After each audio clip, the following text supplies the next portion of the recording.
compete with that bell, so I'll just wait for another few seconds.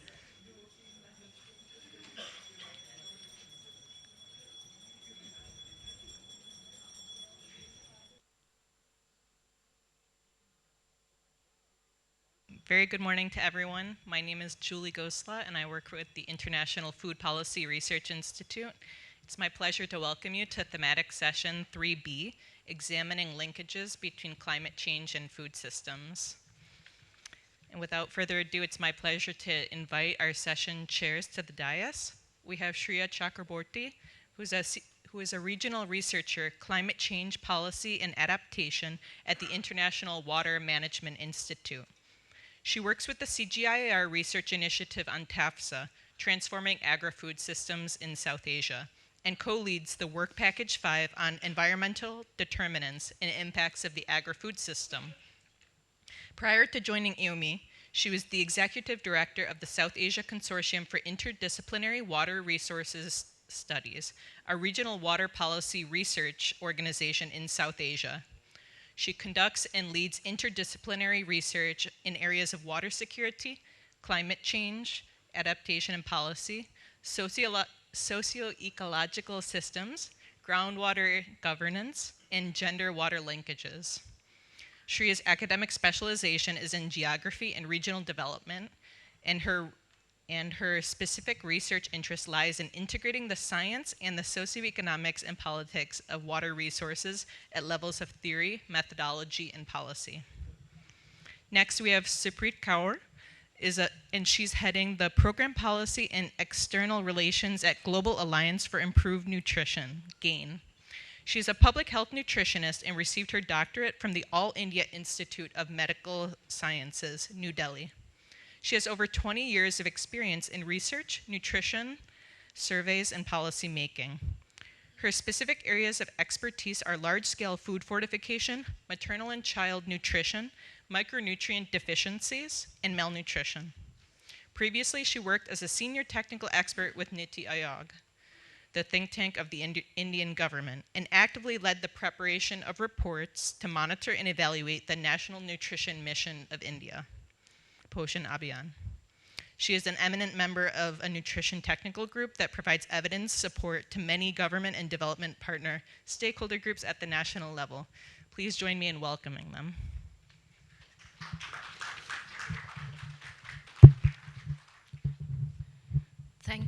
Thank you so much, Julie, on behalf of both of us for this warm welcome and the introductions. I, along with Shreya, welcome you all for this important session, and it's really a privilege and honor to be here for this important session to understand and unfold the linkages of climate change along with food systems transformations.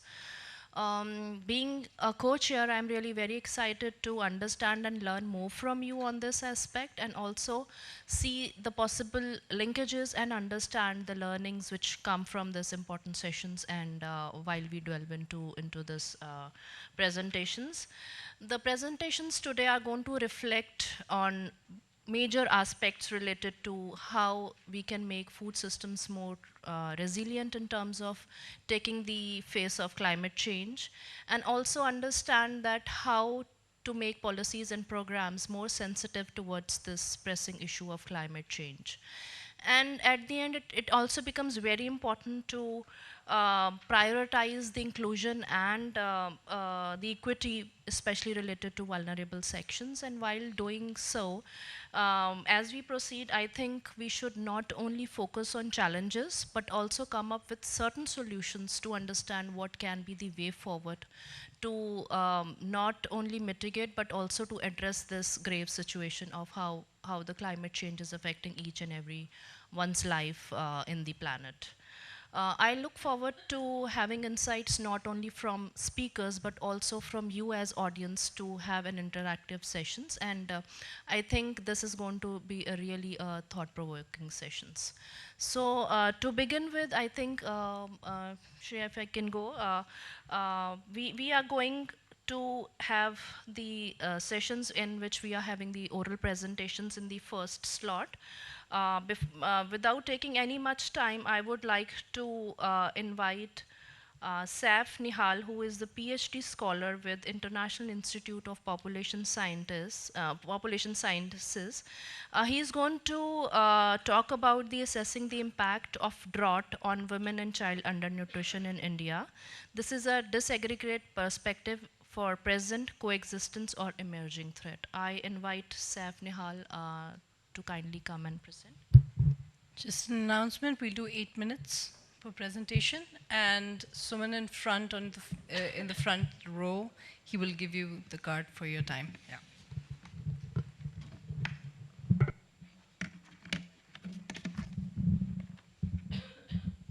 Good morning, everyone. I'm Saif Nihal, and I will be presenting a part of a report recently published which has been done by MS Swaminathan Research Foundation in India. And this is a part of a chapter. Sorry. This is a part of a chapter. I, along with Dr. Soumya Swaminathan, Nitya Rao, and Anjali Sharma, Dr. Amit Mitra are the authors. And basically, oh,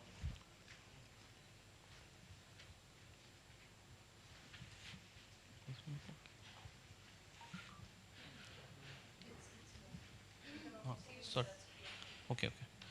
According to the Climate Risk Index published in 2021, India was among the top 10 most affected countries, and 27 out of 35 states and union territories of India are highly vulnerable to the hydromet hazards. When I talk about hydromet hazards, basically I'm taking floods, cyclones, droughts, and etc.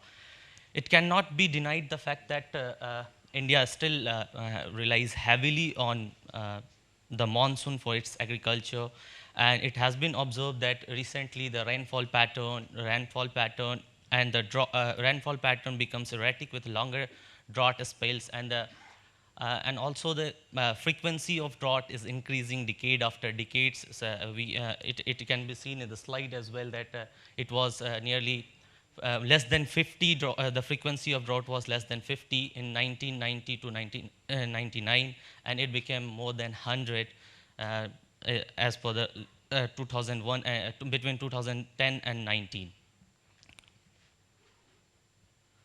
This study basically analyzed the association of droughts with undernutrition among women and children in India, and also explored the rural-urban intersectional identities in the impact of drought on women and children in India. We have done this study by merging two different sets of data. One with the district level decadal frequency of for drought for the period of 2010 to 19. It was given by the Council on Energy, Environment and Water, and we have also clubbed two most recent rounds of NFHS data, which is basically the DHS. It is called NFHS in India, National Family Health Survey. And we made a pool data, and after making the pool, we have applied multivariate logistic regression to quantify the association between the drought and nutrition. The study population is disaggregated by place of residence, rural and urban, to analyze the intersectional impact of drought on women and children. Before explaining the results, just I want to make these results are some of the results from our report. I cannot explain everything in such a short duration. And all these are adjusted with some of the covariates. For example, if you talk about the women's underweight, compared to the no exposure to drought, women from a drought exposed geography are 6% more likely to be underweight, and the impact is more pronounced in the urban areas. Similarly, for the child underweight, it is 10% more likely as compared to the non-drought areas. And when we talk about the minimum dietary diversity, it is an interesting finding that minimum dietary diversity for children aged 6 to 23 months, and it came that it got reduced by 28%, and is almost the figure almost is constant whether it is urban or rural. the impact of drought on malnutrition and mortality, although we cannot, since all these all these data sets were not like NFHS is not meant to assess the impact of climate change and all. We did this. We found some of the coexistence, but we are not concluding that these are the cause and effect, or we found any kind of association. Yeah, there is definitely coexistence in almost all geographies of India. But still, through there are researches in the different pockets of India. Through that researches, we can say that the impact of drought on malnutrition and mortality are often indirect and complex. And drought affects our ecosystem, which hampers the supply sides of our mainly the crops and livestock, and also reduces and hampers the quality of the livestock. Further, these findings highlights a strong linkage between drought and agriculture production in rural areas and drought and food market in urban region. And this underscores the broader social implication of droughts on nutrition and well-being for women and children across geographies. What through these studies, since I made a statement that we haven't concluded, we haven't drawn any conclusion that these are, since we don't have any robust data sets. The the way forward we have recommended through our report that comprehensive longitudinal studies are needed to understand women's specific health impact, not only any particular or in a broader sense, but across different occupations.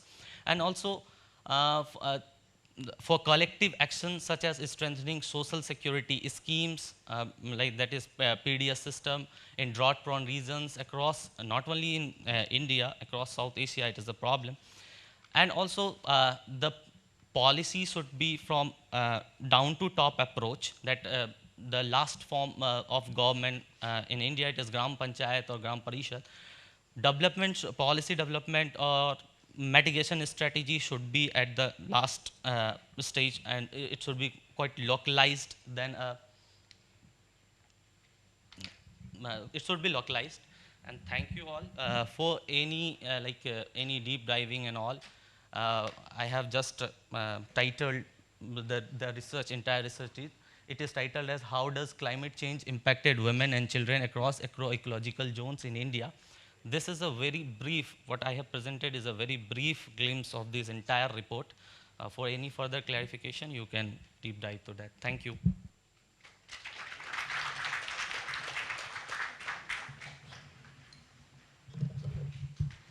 Thank you so much for your insightful presentation, where you have highlighted that how bottoms-up approach is needed to strengthen the social and social safety schemes in India to address the calamities. Now I move to our next speaker, who is Varda Salman. She is an associate professor with National University of Science and Technology.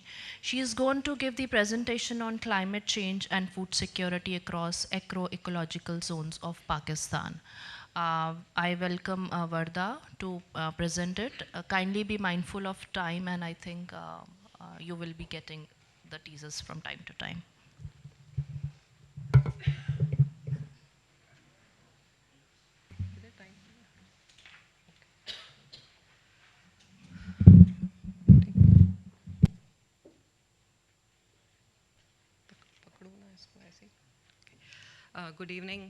Good morning, everyone.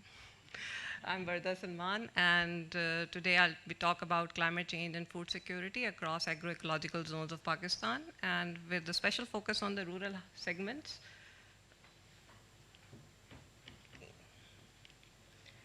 So as we know that Pakistan is the 5th most vulnerable nation to climate change, and since it has a very diverse landscape, more than 2/3 of Pakistan's area lie in the semi-arid to arid climate zone. And because of its diverse landscape, it has been divided into 10 agroecological zones. Pakistan's agricultural mainly receives water from the melting of glaciers and the monsoon rains, as Nehal already pointed out. So in Pakistan, the 60%, more than 60% of the rainfall, monsoon rainfall that is received during the monsoon region in the months of July, August, and September. And Pakistan is obviously doesn't show a very good picture in terms of food security, as 37% of the population and 13% of the households are food insecure according to the National Nutritional Survey. So we know when we talk about the impact of climate change on food security, we know that when there are variations in the rainfall, it impacts the crop yields per hectare. We actually calculated that in our study, but I'm not showing it over here. And this in turn affects all the dimensions of the food security, food availability, excess utilization, and then food stability, and which obviously in turn affects the nutritional status of the households. So in this study, we are going to discuss three things. First, we want to measure the monsoon rainfall variability across agroecological zones, and to investigate the impact of this monsoon variability on the rural households in Pakistan. And then we specifically move to the agricultural households only, and then we'll see how the variation in rainfall affects the farm households. So for this, the data for climate data has been taken from NASA Divani Earth data, and I'm focusing on total surface precipitation. To establish the historic average, since it's a climate data, so we have used data from 1981 to 2019 for the monsoon months. And the household data has been gathered from the 3 rounds of Pakistan Social and Living Standard Measurement Survey, with a subsection of Household Integrated Economic Survey for the last 3 available years. For the climate variations, we have taken z-scores, which measures obviously kind of shock compared to the 30-year historic average, and then the coefficient of variations. For food security, I have 2 measures. First is the balanced diet, which is a very compact, precise measure of the food security, that the food intake of the households must be categorized in a way that 10 to 15% proportion should be allocated to fat, 15 to 30% to proteins, and 55 to 75% to the consumption of carbohydrates. For the household dietary diversity scores, instead of taking 12 groups, I have taken 16 because the recall period was much higher than the 24-hour normal recall period time. So this is the picture of agroecological zones of Pakistan. I cannot point. But towards the left side, you can see that at the western border, the grays and the purple regions, and the blues, grays, and purples, these are all the drier areas mostly located in the Balochistan region. And even towards the right side, the ones in green are the sandy deserts. So we can see that more than like 2/3 of Pakistan's area is between semi-arid to arid, and with very dry zones. For the summaries, in our sample, we found that the 56.4% of the households are consuming very highly diverse diets, and like 36% of the households are only receiving balanced diet. For the 3 years, the 3 years taken has been these are in correspondence with the highest surveys, the 3 years of the highest surveys. And on the 3 years, we can see that there is a variation in the overall monsoon variability. Like in 2013, the overall monsoon was 29.5% higher than the historic average, the 30-year historic average that we calculated. In 2015, it was 8.7% higher, and in 2018, it was actually 11.7% lower. And within the zones, there were much greater variations in the rainfall patterns that we observed. Now, in the right side of side diagram, we can see that along the western border, the standard drier ones, we can see that there's high coefficient of variations. So climate patterns are actually changing quite a lot in this side. And if we see in the diagram towards the left, again we can see that the blue shaded area, the lighter and the dark ones, again they are showing the climate shock for the last period, 2018, that the drier regions received an extraordinary amount of rainfall, and the northern parts, which are the normal recipient of rainfall, actually experienced negative rainfall shock. So there is a clear change in the pattern of climate and the monsoon rainfall. Now, when we look at the balanced diet and HDDS, the results are quite surprising and interesting. We can see that those households those areas in which the proportion of households have higher balanced diet, they must not necessarily be the areas where the households have most diverse diets as well. For example, again, if you look at the western border, the regions of Balochistan, where the balanced diet categorization is between 40 to 70%, we see that along the coastal areas, there is high dietary diversity observed actually. So we can see that the households, there are higher proportions of non-agricultural households with unbalanced diet as compared to those of the farmland. And again, for the dietary diversity score, we see that the higher proportions of non-agricultural households have lower access to diverse diets as compared to agricultural households. Now, within agricultural households also, we can see a pattern that the Barani or the rain-fed areas are comparatively more food secure as compared to the irrigated lands. As the land size increases, the proportions of the people within the safe zone increases.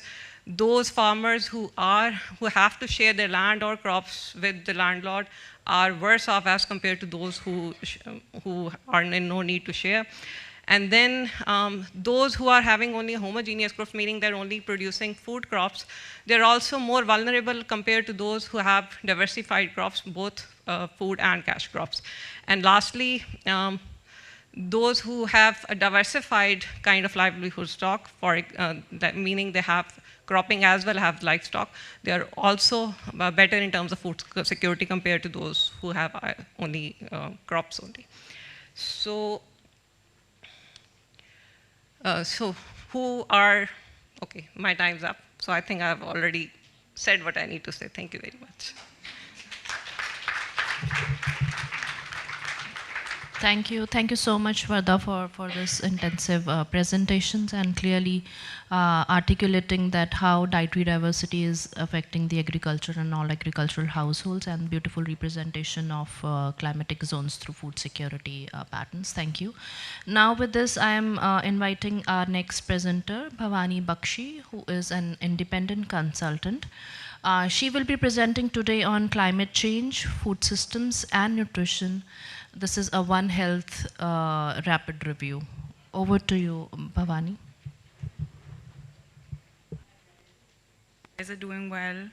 So at the outside, I just want to temper expectations. So I'm coming in as an independent consultant, and this is a work in progress.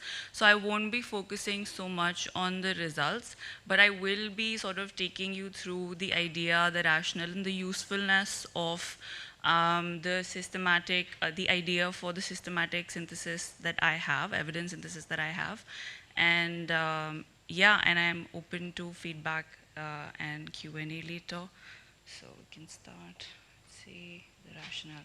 Okay, so there's a lot to unpack here, and hopefully I will do a good job at doing that. So the idea basically is to look at food systems through One Health lens, especially when we're looking at climate change. That's already one part of the biosphere. And already intuitively and empirically, we understand that you cannot look at different parts of the biosphere in a disjointed manner, especially when you're looking at climate change impact on food systems. This is also being done at an international level. So One Health as an idea is not new. It's been around for a few decades, but work on this is now ramping up. And at the international level, there has been a collaboration, a tripartite collaboration between the UNEP, the FAO, and the WOAH since 2010. More recently, WHO has joined this collaboration, and now it's a quadripartite collaboration. And that's happened only in 2022. So although One Health as a concept has been interesting and has been a focus of research and deliberation, collaborated international effort has only started now, but it has started. So when we're looking at food systems, and especially when we're looking at nutrition outcomes, I think that there can be a case made for looking at it through a One Health lens. So let me just back up a minute. So One Health essentially means that when we are doing research or when we're looking at policy development and policy recommendations, we're doing it more holistically, and so we're accounting for human, animal, plant, and ecosystem interface, and that will account for climate change as well as health and nutrition outcomes. So if I want to do an evidence synthesis for looking at climate change impact on nutrition outcomes for human beings, and I want to do so through a One Health lens, what should I be looking at specifically? So when I had that question in mind, I went to FAO's work. So as part of the quadripartite, FAO has identified priority areas for itself in One Health specifically.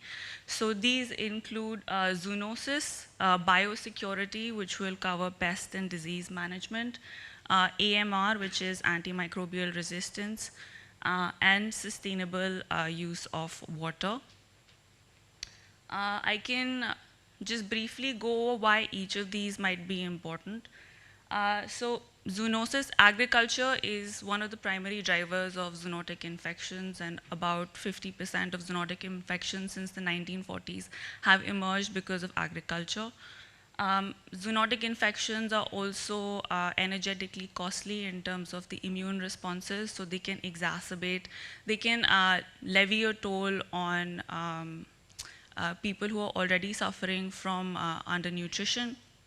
Also, they can directly cause gastrointestinal issues and other symptoms, such as loss of appetite, and which can cause undernutrition as well. Antimicrobial resistance. For AMR, so agriculture extensively uses antibiotics, and that has led to the emergence of antimicrobial resistance. Consumption of antibiotic residue in foodstuffs can lead to AMR in human beings. And AMR is also an issue in terms of stable populations of food-producing animals. So if antimicrobial resistance is emerging in a livestock population, for example, or in a bee population, for example, that's going to ultimately impact food supply, food production, livelihoods, food security, etc., and downstream nutrition outcomes as well. Biosecurity, so pest and disease management is pretty straightforward. So you have pests, you have invasive species, which can impact agricultural productivity and therefore can lead to loss of food and lack of food availability and impact nutrition outcomes. Water, again, so with water, you have, if we do not have sustainable or effective use of water, you will ultimately have depletion of freshwater sources. And there is also an issue about around water contamination and runoffs from cropping and grazing lands, and that can ultimately have impact at the health and nutrition outcome level. So those are the kind of things that FAO has identified itself when it's going to work on One Health as part of the quadripartite. So that's what the synthesis is going to be about. And those are the kind of linkages we're looking at. So essentially climate change, zoonosis, and how that would impact nutrition outcomes. Also, another piece of reference is the FAO strategic framework 2022 to 2031, and this is a framework that the FAO uses to sort of set the agenda for work in the next 10 to 15 years. And One Health is nestled under better production. And again, better production, better nutrition, how that can be impacted through any of these One Health priority areas. Sorry, let me go back. Okay, so also I'll just quickly go over the reference piece for whether synthesis like this has been done before. So I went to the IPCC 6th assessment report. So a lot of these things are mentioned. The South Asian narrative is largely missing for a lot of these pieces. And explicit mention of One Health is not there. and any of the FAO priority areas are not explicitly linked between climate change and nutrition. So those kind of specific linkages are not there, and especially South Asian narrative is missing for many of the references that are cited in that report. So it's important to work on that. So essentially, the idea is to create a systematic catalog, basically do a systematic search protocol, have that registered, and part of a systematic protocol and following guidelines, official guidelines or standard guidelines for systematic protocol is stakeholder engagement and having the opinion of experts and research who are in the field. So me, myself, I'm not a climate expert, I'm not an expert in agriculture or food systems. However, my background is in public health. So I thought this would be the ideal forum to get that kind of feedback and get that kind of critical review for the idea. Yeah, essentially, so when you set out and do a systematic map, you come up with a broad research question. It's broader than if you would do a systematic review. Following the PECO criteria, so our population would be agriculture and food systems in any of the South Asian countries. Our exposure would be climate change variability, whether it be anthropogenic or non-anthropogenic. And our outcomes would be two. So outcomes would be one or more of the FAO priority areas. And also food production, food safety, and malnutrition or undernutrition. Some of these would be more relevant depending on the priority area that we're working on. Okay. Yeah. So that's about it. So the idea is basically that we do the systematic map and we do the systematic evidence synthesis. And the policy implications would be that there will be focus on more interdisciplinary research, because if you're saying that One Health is important, in literature you don't really see sort of unifying studies which look at everything all at once. And that may be challenging, but it's also important going forward. And essentially that's the idea. So that's where I'm going to end.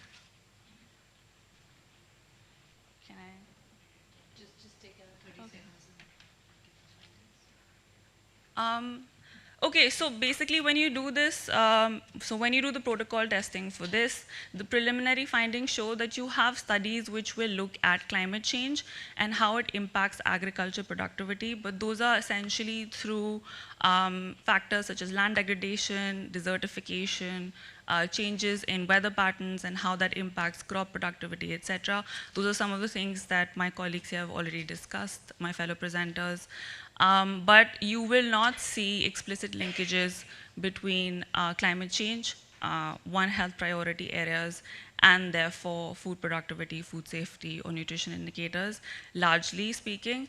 That's one kind of studies. You also see that many of these One Health priority areas are climate sensitive.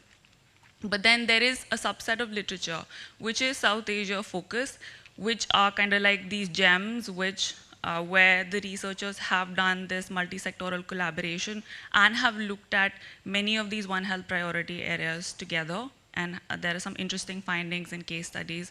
So there's definitely a case for this kind of evidence synthesis, and this might be important. So yeah, that's Thank you. Thank you so much, Bhavani, for this presentation and reinforcing the importance of integrating climate change with One Health approach. Our next presenter today is Drishti Makhijani, who is working as a consultant with Global Alliance for Improved Nutrition. She will be presenting today on integrating climate and nutrition action in India. This is a comprehensive assessment of policy and programmatic pathways. Over to you, Drishti. Climate and malnutrition are two of the most pressing challenges of our time, and I won't take a lot of time to kind of go over the numbers because those have been discussed a couple of times since morning. When we talk about linking climate and nutrition, there are four core systems that we look at it through.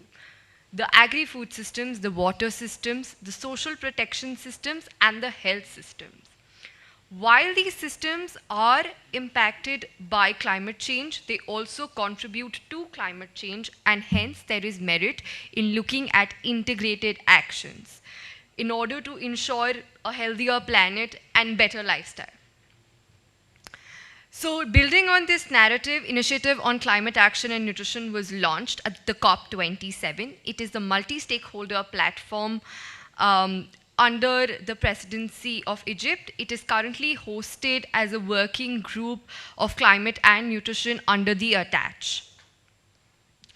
The current focus of this piece of work that I will be sharing is to develop and share evidence base on integrated climate action and nutrition.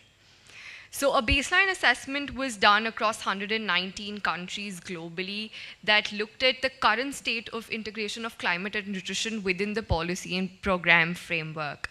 So building on that global narrative, we've done a piece of deeper dive work in India where we did a landscape of at the subnational level and looked at the government-led or the government-supported policies under the thematic areas of climate, nutrition, and agriculture. Why we added agriculture as a specific piece is because we acknowledge that India is an agrarian economy and a lot of our agriculture is reliant on rainfall.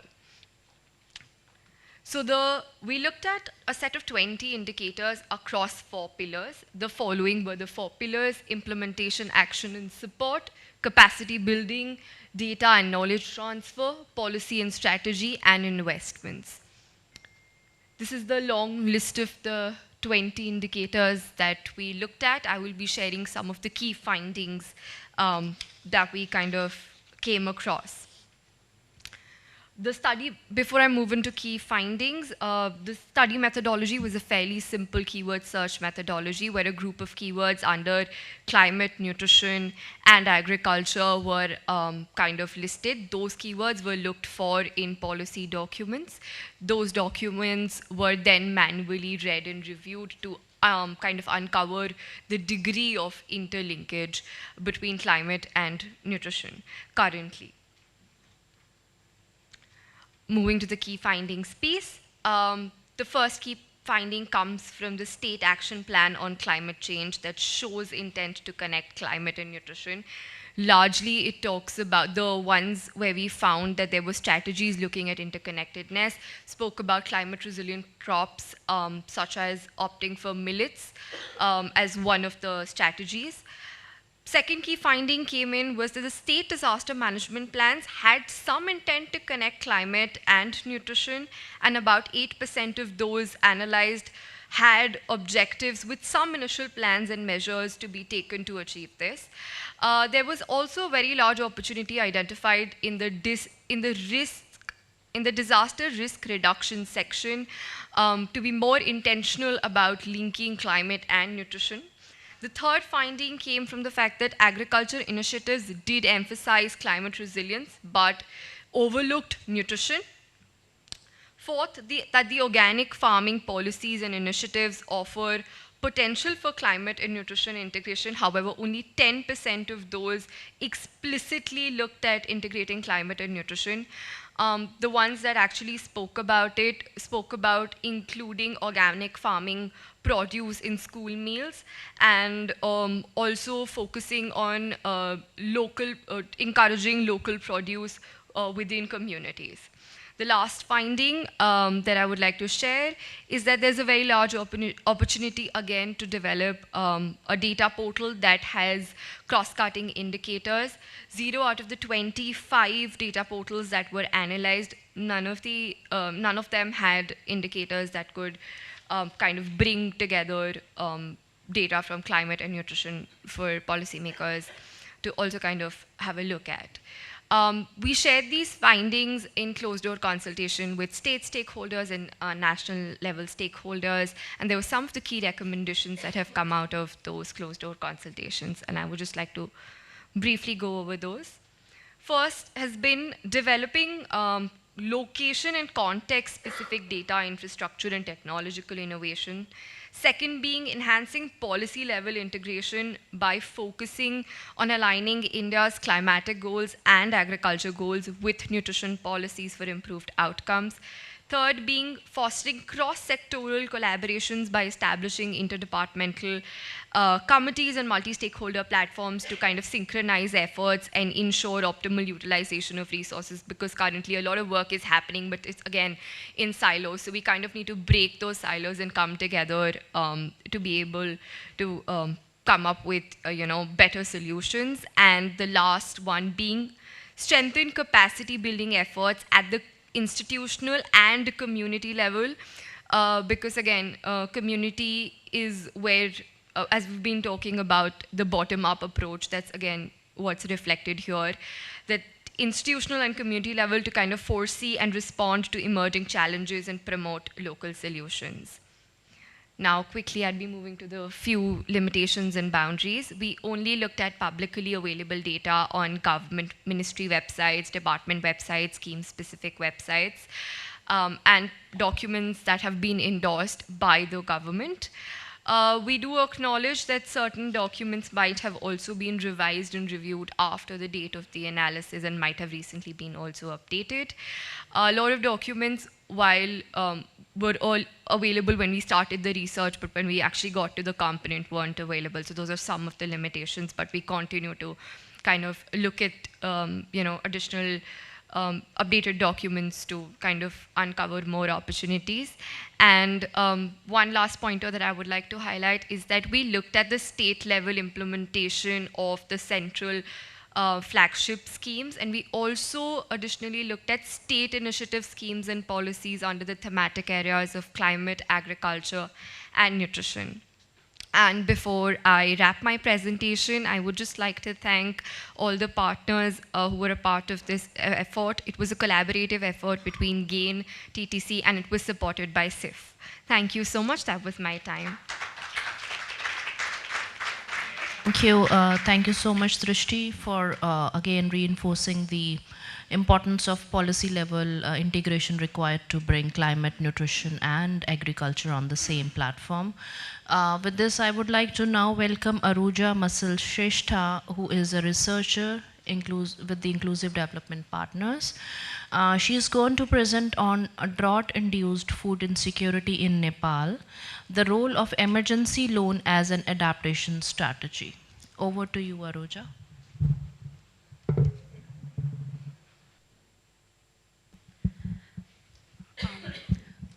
Good afternoon, everyone. I'm Aruja Shrestha. I'll be presenting on drought-induced food insecurity in Nepal, the role of emergency loan as an adaptation strategy.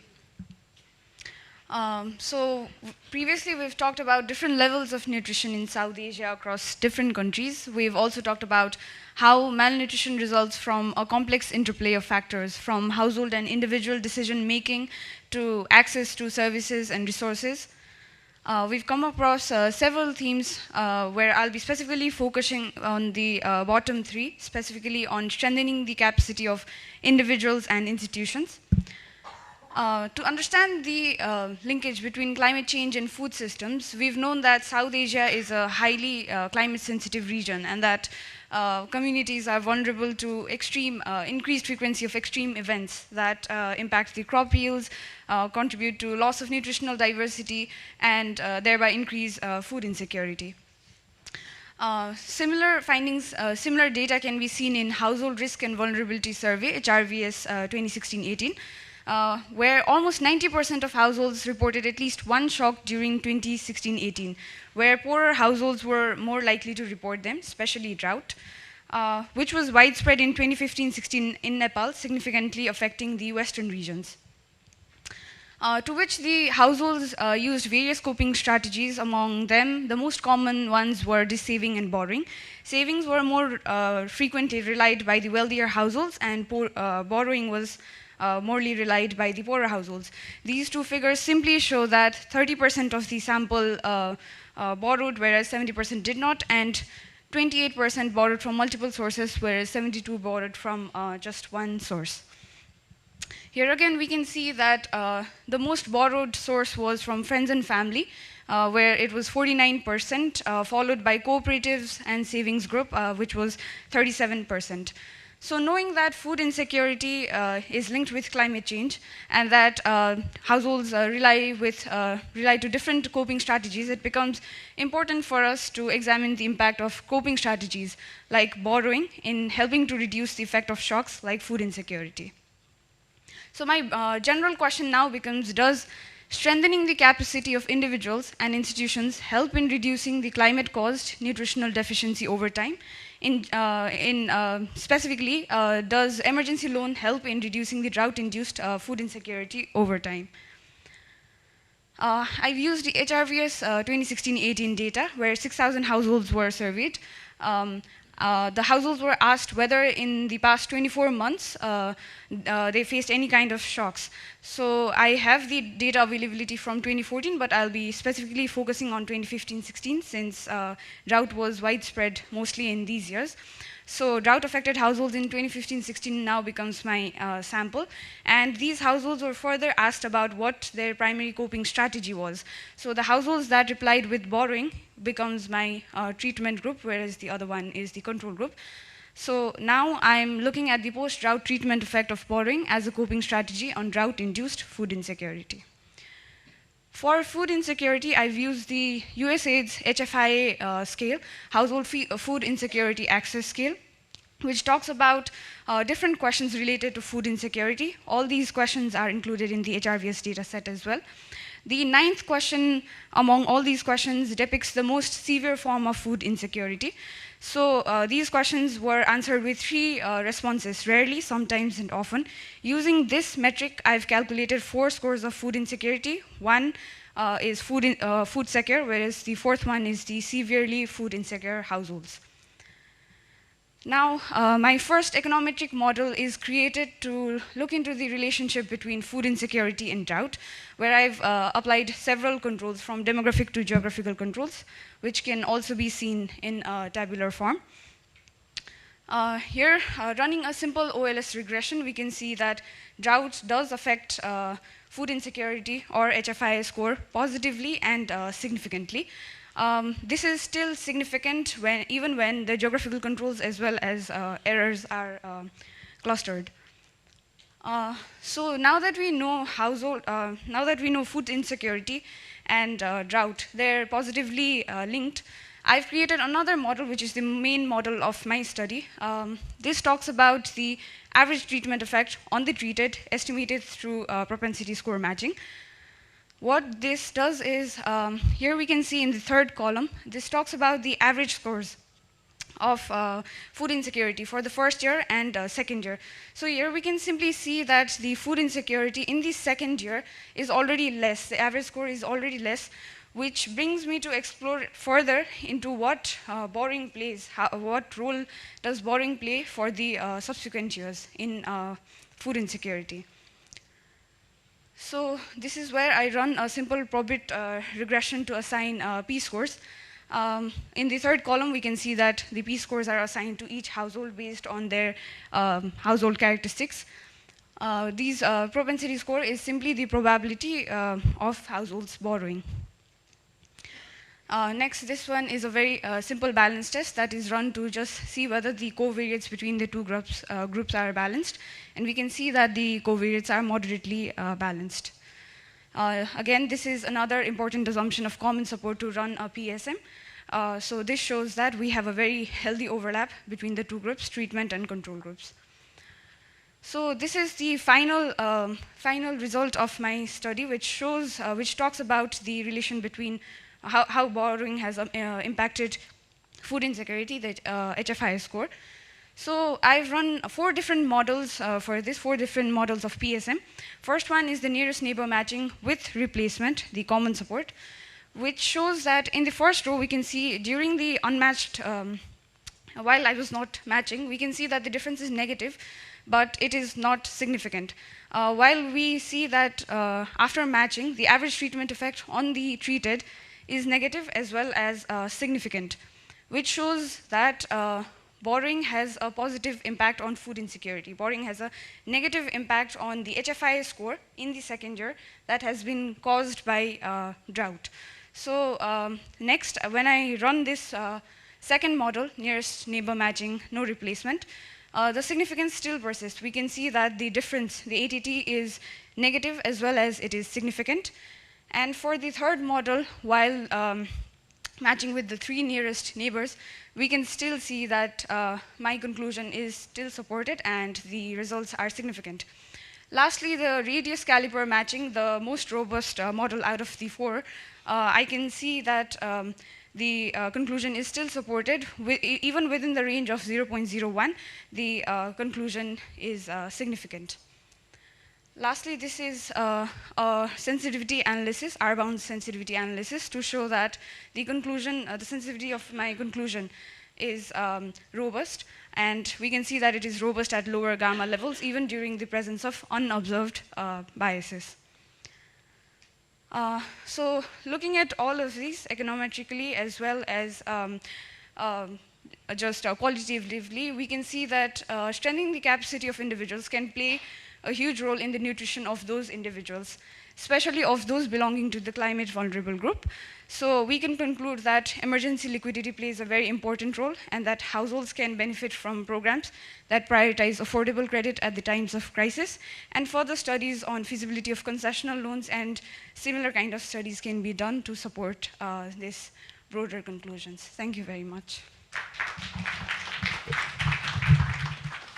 Thank you so much for your presentation. I think we are now over with this oral presentations. The house is open for the Q&A session. I think we have around 10 minutes for this Q&A session, and I request whosoever wants to have questions, kindly share your name and the name of the organization. Are there any online questions before we start? Are there any online questions? Are there any online questions? Okay. Hi, Purnima. There's a mic there. Hi, thank you. Oh, just a minute. Before we start the Q&A, can I request all the speakers to come onto the stage? It would be better if you answer from here.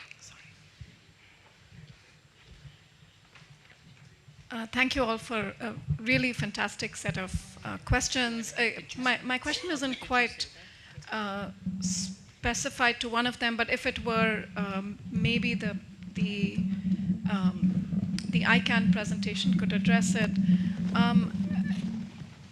I'm really wondering about how we really bring things together in terms of the policy goals.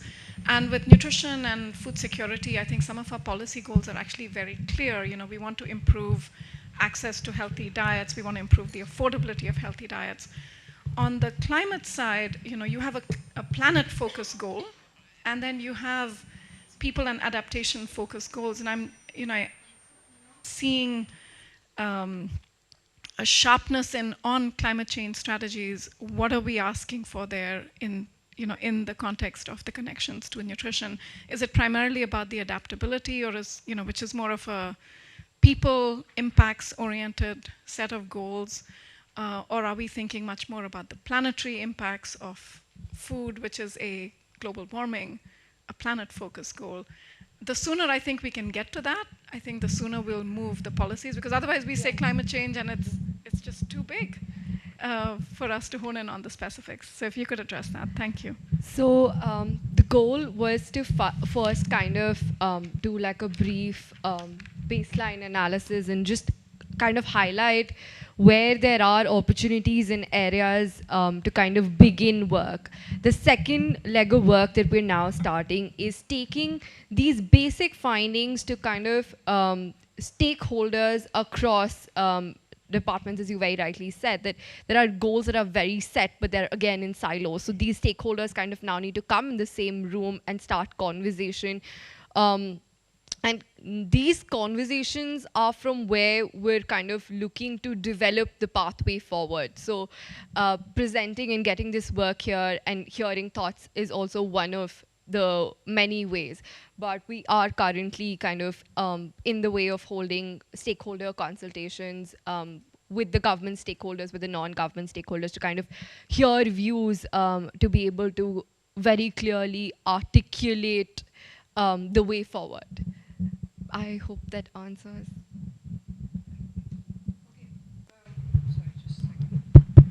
I want to take 2 or 3 questions together so that we can go around the speaker. Okay, start here. Myself, Dr. Satish Karande from Maharashtra Knowledge Corporation Limited. My question is to Saif Nihal. You find out any correlation between malnutrition and seasonal migration from rural to urban area because of the drought? And another question relative to that, any study related to employment guarantee scheme in India to malnutrition? Thank you. I am Dr. Hemali, consultant from Ministry of Health, Sri Lanka. I would like to know whether, from all the presenters, whether you have developed any food safety or food security emergency response plan to address those climate change and that food transformation. Thank you. My question is for Saif Nihal. I think the results that you shared, that the areas where drought was prevalent, you see increase in the underweight for women and children. That is kind of intuitive, yeah? And you feel that that should happen. What was surprising is why the diet diversity improved in the kids, during that time. So any explanation, any, post hoc analysis that you did tried to see why the diet diversity was improved, or am I understanding something wrong? It got reduced by 28%. No, I think this was regarding your present. Okay, yours. Okay. Okay, so let's move on to the answers before we go into another set of questions. Please go ahead. Okay, the first question that asked Suma. Actually, we haven't looked for that migration one. You have asked that whether we have looked for the seasonal migrant and all. And our study is like we haven't explored that migration. It is very unfortunate that we don't have any data sets regarding for the migrant workers and all. Since it was a secondary data-based study, yeah, we have. It is one of our recommendations that we have to look after this also in the study. And for that employment guarantee schemes in India, definitely we haven't explored that also. And so actually that diet diversity got decreased by 28%. Anyone else wants to pick up any questions? Okay. Yeah. One, two. I'll start with her. 1, 2, 3. Hi, I'm Emily Voris. I work with the World Food Program in Pakistan. So I have a question for Verda. Great presentation. I was really interested in considering the big floods that we had in 2022. What was your decision not to include that in your year range? And if you just had any reflections considering you did include it, kind of what, if we did look at that data, what do you think it would reveal? This is only a comment, like I'm Nishanka, freelance scholar. And personally, I believe that some areas that need to focus about climate change, because my field is one of climate change and disaster management. In this area, we have to focus about gender violence according to the climate change, especially the rise of temperature. And most of the disasters, their intensities and the magnitudes and frequencies, they are increasing according to the climate change. Floods, droughts, and landslide, cyclones like on that. Also, we have to focus about the disease. This is a question. Focusing on the mitigation activities about food security. This is mainly focused on climate change and food security. What is the most practical? What are the most practical solutions according to the climate change and the food security? That's practical. That's my question. Not only in Sri Lanka, the South Asia and the current. Last two questions, get to the question fast. I'm Dr. Mahazab from International Food Policy Research Institute. My question is to Shrestha. I really like your work. Just maybe one question and one suggestion. First of all, the problem with comparing treatment and control, the way you have designed, could have some selection bias, because you see drought is dependent on the area. If a household relocated in the area where they believe there would be no drought, then the selection become endogenous for the first part of it. So you can think about some other method like a synthetic control that works better almost on propensity score matching. But I like the second part, which you did a lot. But over there also, I think synthetic control could work better. And also, if you could shed some light on that heterogeneity that I talked about. Thank you. Last question. Oh, wait. Sorry. Okay, we'll take both, but we close after that. Hello, I'm Alpha. I'm from Aga Khan Rural Support Program, India. So my question is to everyone, whoever wants to answer it. So when we work on the climate change, when we include the gender lens in that segment, sometimes it is very much evident when I go to feel that females have certain sort of access to food, and sometimes even the control over that food, but because of the climate change, that drudgery also increased. So when we are talking about climate change, we cannot forget the women, because it impacts them health-wise and nutrition-wise and a lot of other aspects. So what are the key areas which helps us to address these issues more adequately when we do not harm women with our initiatives, because sometimes even our initiatives include the drudgery for the women as well.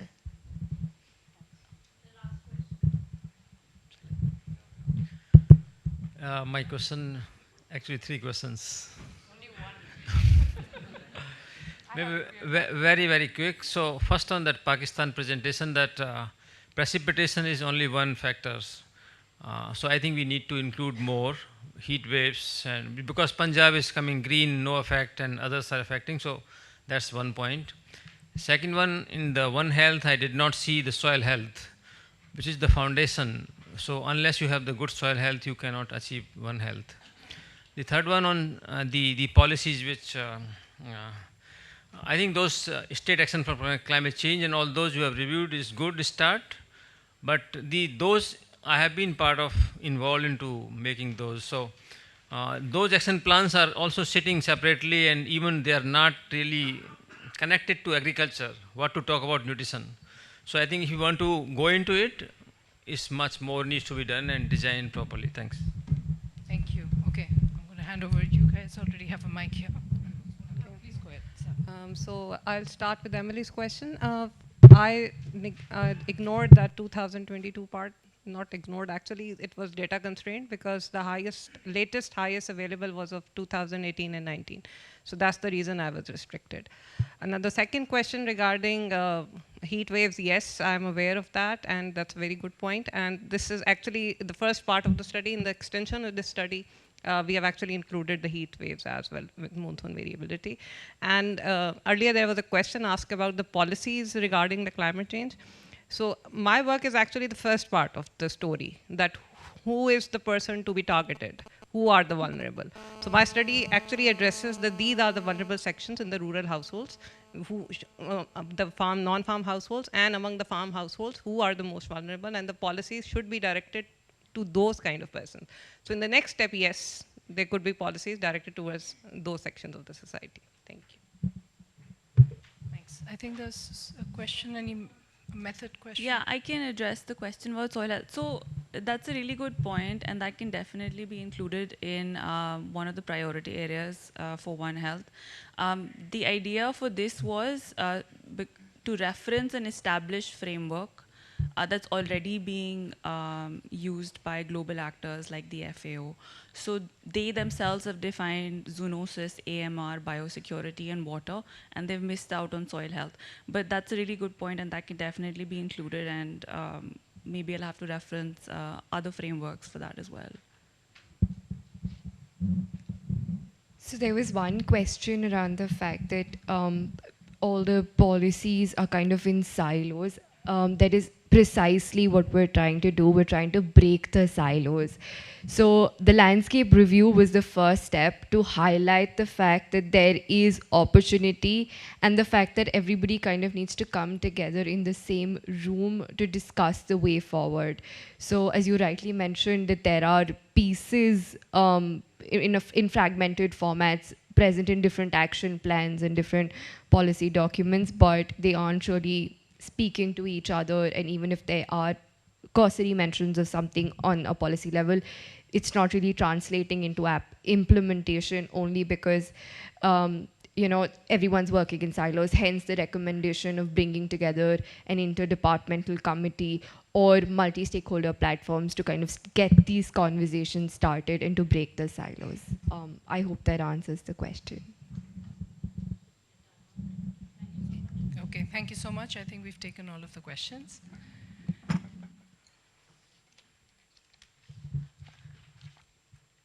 So that was our first round of presentations for the oral presentations. We will now move into the rapid fire presentation sessions. Are they already loaded, the presentations? Presentation loaded? Okay.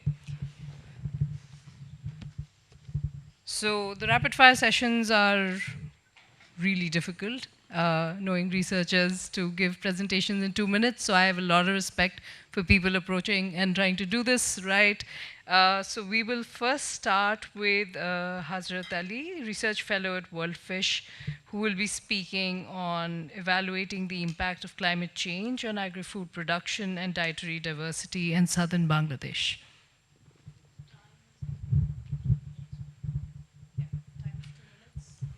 Thank you. This is Hazrat Ali from World Fish, Bangladesh. I'm going to present the impact of climate change on the agri-food production and dietary diversity in southern Bangladesh. As you know, in Bangladesh, agri-food productions and consumption are significantly impacted by global climate change. However, the effects on agri-food systems, dietary diversity, and adaptive measures remain inaccurately understood. Therefore, to address this gap, a structural questionnaire survey was conducted with 768 farmers between May and July 2023 in 5 southern districts. And the result shows that more than 90% of farmers experience crop losses due to the climate change related events, and cyclones, floodings, heavy rainfalls, drought, and temperature are the more common events. And the farmer reported the 2.5 occurrence per event over the last decades. And it was the high saline area was more affected compared to the others. And aquatic food productions suffered greatly compared to the other agricultural crops, and farmers reported that more than 80% farmers reported to reduce crop production, reduce food consumptions and dietary diversity due to the reduced food productions. And to address this challenge, farmers have adopted new crop varieties, adjusted their production techniques, and improve better water management systems. Based on our research suggest for the climate resilience policy in Bangladesh, focusing especially on the adaptive measures, infrastructures, and long-term mitigation strategy. Thank you. Fabulous. Okay. You actually saved up 30 seconds from the next speaker. The next speaker will be Prakriti Shakya. She's Research Associate, University of Notre Dame. We'll be presenting on impact of temperature on children's nutrition, a study of 3 ecological regions of Nepal. Over to you. Thank you. Good afternoon, everyone. My name is Prakriti. I'm from Nepal, and I'll be presenting my research on the topic impact of temperature on children's nutrition in Nepal. So I'll begin with the motivation behind this paper. As we all know, we've seen all around the world there has been increase in the frequency of natural disasters and rapid increase in temperature everywhere because of climate change. At the same time, there has been increase in the literature on the effects of temperature, but most of them are concentrated in sub-Saharan Africa. So my motivation for this paper is to see whether or not moderate yet rising temperature in Nepal has an effect on children's nutrition in Nepal. And I do this by using the exogenous temperature variation on to see the causal impact on children's weight to height z-score, and I find that contradictory to existing literature. There is a positive relation between temperature and children's weight to height z-score in Nepal. As you can see in the figures as well, I'm not sure if the figure is clear enough, but then we can see that those highlighted in green show that there is a positive relation between temperature and children's weight to height z-score in the Tarai region, which are the flatlands in Nepal.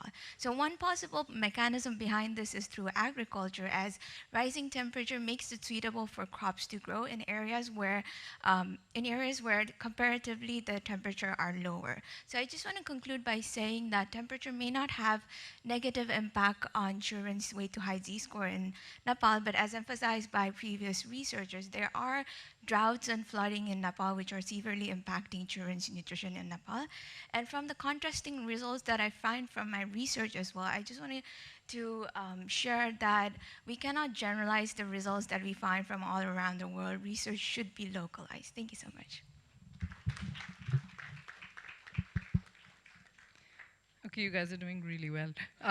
Next one, Anjali Sharma from the International Institute of Population Sciences, Mumbai, India, will be presenting on spatial heterogeneities in the impact of climate change on child health and nutrition in India and agroecological approach. Is this online? Is this an online presentation? Okay. The speaker is ready online? Yes, ma'am. All right. Am I audible? Yes, over to you. Good afternoon, everyone. I am presenting some insights from a critical scoping study conducted by MS Swaminathan Research Foundation, building on the work presented by my colleague in one of the previous presentations. I will be focusing on the impacts on children. So UNICEF reports that nearly half of all children globally are at risk, extremely high risk from climate impacts. India is among the most at-risk countries. However, there are very limited studies at national level to study the impact of climate change on children in India. So this study focuses on two aspects. Firstly, identifying the hotspots across agroecological regions where high climate change may coexist with poor health outcomes. Secondly, it quantifies the impacts of droughts, flood, and cyclones separately. Data is obtained from CEW and DHS, and it is normalized for comparability. With an example of children underweight, I would point out that the red patches are the major hotspots where the climate change is exacerbating the situation of child undernutrition. For example, in this case, it is particularly in the states of Bihar, parts of Gujarat, Maharashtra, UP.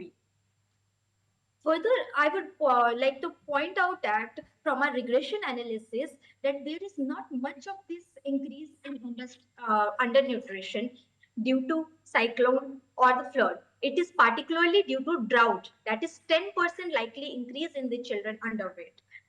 Further, if we look at the ICDS utilization for children, it decreases by 25% due to flood and cyclone when the services are particularly disrupted due to these outcomes. So these results of regression analysis and maps are not just the numbers. It has certain implications. There are three major implications due to it. Firstly, your time is up. We'll have to close. You want to take just one more second to make your last result? Yeah. Okay, so heterogeneous impacts of disaster need to be studied, further agroecological specific planning, and thirdly, need of child focused study. Thank you. Thanks. Okay, and we now have the final presentation, Swati Sinha Babu, Assistant Professor at the Sidho Kanho Bisha University on exploring the linkages between agriculture production, environmental degradation, and climate change with policy implications for sustainability. Is this also an online? Okay. Wow. Swati, over to you. Thank you. A very good afternoon to one and all. Am I audible? You are. Please go ahead. You have 2 minutes. Okay. So we all know about the Sustainable Development Goals adopted in the year 2015. And the very first goal, it states about eliminating poverty and hunger by the year 2030. So it is inevitable that to do so that you need to expand and expand the agricultural sector. But again, enhanced level of agricultural production, it also leads to depletion and degradation of environmental resources, and it generates pollution. Usage of advanced technologies in agricultural production have been found to have detrimental impacts on environment, leading to deforestation, land degradation, soil erosion, water pollution, air pollution. And these all factors in turn have been found that they impact the agriculture output. So we see that agricultural production, it impacts the environment, and again, the environmental impacts the agricultural production. Again, another point which I want to make is that environmental degradation has been found to be the major factor behind climate change. And again, climate change also inhibits labor and agricultural productivity, which ultimately affects your economic growth and sustainable development. So what we find is that there is a feedback impact of one factor on another, and there is a loop between these three factors. So therefore, against this background, we are examining the agricultural, environmental, and climate change nexus, which is very much required for development of sustainable agriculture. So formally, the objective of my study is to examine the linkages between agricultural production, environmental degradation, and climate change. And here we have developed a simultaneous equation framework, which involves four types of factors, like economic factors, which includes agricultural production, trade openness, demographic factors like population growth, urbanization, ecological factors like forest area, energy consumption, and environmental factors like methane emission and climate change. Now, my study is focused on 5 selected Asian countries. Those are Bangladesh, India, Nepal, Pakistan, and Sri Lanka, which primarily comprise the South Asian region. Your time is up. And, can you please close? Okay, ma'am. Yeah, so what I found. Go ahead. What I found from my study is that the three factors, they are impacting each other, and therefore agricultural production practices, they need to be. What we found is that they are anti-environment, and therefore agricultural policies and practices should be revamped in light of our findings. Thank you so much, Fatih. So we are at the close. We are dot on the minute. So thank you everyone for joining this session. It would have been great, and please have more chats over tea and lunch. Just to close this session, we really came across what was interesting about all of what we heard today was different kinds of pathways of linkages.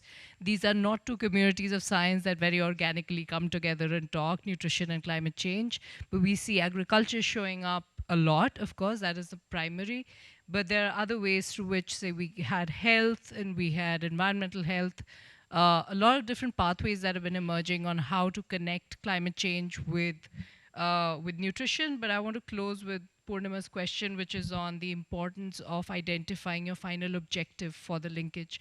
Why do we want to link these two sectors? Why is it important to understand? Is it finally, is the goal planet or people or both? And how do we make sure that both of them, we navigate these contradictions safely?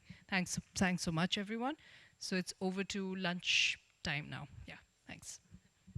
Thank you very much. And just a round of applause for our session chairs. Thank you very much. Our next session will start at 1:15. In this room, there will be thematic session 4B, gender and social inclusion, but there will also be a parallel session in Lotus Ballroom. Thank you very much. Enjoy your lunch.